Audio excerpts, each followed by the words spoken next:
রাত গভীর। রাইয়ান স্কুল থেকে ফিরছিল একা। হঠাৎ রাস্তার পাশে এক পুরনো বটগাছের নিচে থেমে গেল সে। এই গাছটা দেখতে কেমন অদ্ভুত লাগে রাতে।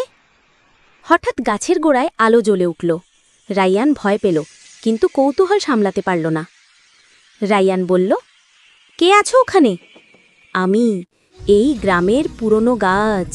সবাই আমার ছায়ায় বিশ্রাম নেয়, কিন্তু কেউ আমাকে পানি দেয় না। রাইয়ান অবাক হয়ে গেল, গাছ কথা বলছে। রাইয়ান বলল, তুমি কথা বলতে পারো, আমি তোমাকে সাহায্য করব।